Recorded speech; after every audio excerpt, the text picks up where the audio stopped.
Hello बच्चों, हमारा प्रश्न दिया हुआ है संकर COCl2 द्वारा प्रदर्शित समावयवता है।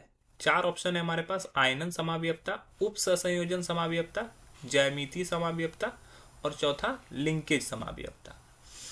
तो हम लोग को इस चार फॉर्म को समझना है। तो यहाँ की मुख्य बिंदु क्या है? समावयवता। समावयवता क्या है ये पहले समझना होगा। तो समावयवता क्या है?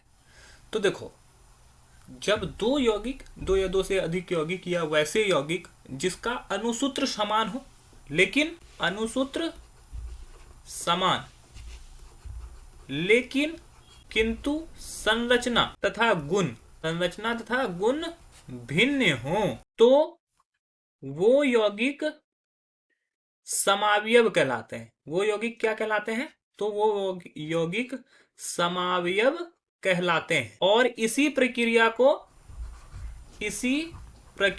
को समावयवता कहते हैं।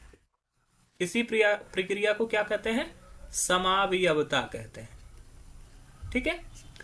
अब तो यहाँ पे अलग अलग तरह के समावयवता दिए गए हैं और हमें पता करना है कि COCl2En2 कैसा समावयवता दिखाता है। तो पहला है आयनन समावयवता, दूसरा है उप सहसंयोजन समावयवता, ज्यामितीय समावयवता और लिंकेज समावयवता। तो थोड़ा थोड़ा मैं एक्सप्लेन कर देता हूं सभी को। आयनन समावयवता जहां पर आयन की वजह से समावयव दिखे उसको बोलते हैं आयनन समावयवता। उप सहसंयोजन समावयवता किसको बोलते हैं? वैसा समावयवता जहां पर धन आयन और ऋण आयन दोनों जटिल हों उसको बोलते हैं उप सहसंयोजन समावयवता। ज्यामितीय समावयवता में क्या होता है कि उसका जो संरचना होगा, ज्यामितीय संरचना होगा, दो फॉर्म में होगा। एक होगा समपक्ष में और एक होगा विपक्ष में, जिसको सिस और ट्रांस फॉर्म बोलते हैं। और चौथा होगा लिंकेज समावयवता। लिंकेज समावयवता वहां पर होती है जहां पर जो लिगेंड्स होते हैं, वो लिगेंड्स का जुड़ने का जो प्रक्रिया होता है, वहां पे जो लिगेंड्स होते हैं वो उभयदंती होते हैं। जब लिगेंड्स उभयदंती हों तो उस कंडीशन में लिंकेज समावयवता बनता है।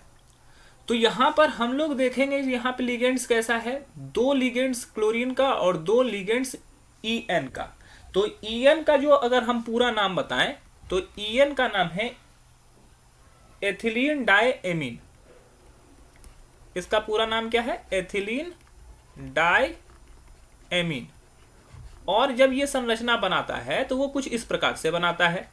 CO एक ये हो गया, तो ये इस तरह से प्रकार से रह सकता है। और एक यही प्रकार से रहता है जहां पर देखो क्लोरीन और क्लोरीन के बीच में एक ही तरफ में है, तो ये 90 डिग्री के एंगल पे बना होता है। और जब ये विपक्ष में जाएगा तो वो कुछ इस प्रकार से दिखेंगे। ठीक है। तो ये इस तरह के दो ज्यामितीय संरचना दिखाता है। ये जो हमारे पास यौगिक दिए गए हैं जिसमें केंद्रीय धातु जो है, केंद्रीय अणु जो है, वो केंद्रीय धातु परमाणु कोबाल्ट है। कोबाल्ट को केंद्र में रखा गया है, उसके चारों तरफ लिगेंड्स इस प्रकार से जुड़े होते हैं। तो ये किस प्रकार का समावयवता दिखा रहा है? तो ये ज्यामितीय समावयवता दिखा रहा है, जहां पर दो तरह के समावयव यहाँ पे दिख रहे हैं। एक होता है सिस और दूसरा होता है ट्रांस। ठीक है। इसका एक और नाम है, इसको बोलते हैं समपक्ष और इसको बोलते हैं विपक्ष। तो हमारा जो सही उत्तर हो जाएगा वो हो जाएगा ऑप्शन C, ज्यामितीय समावयवता। आशा है कि आपको समझ में आया होगा। धन्यवाद।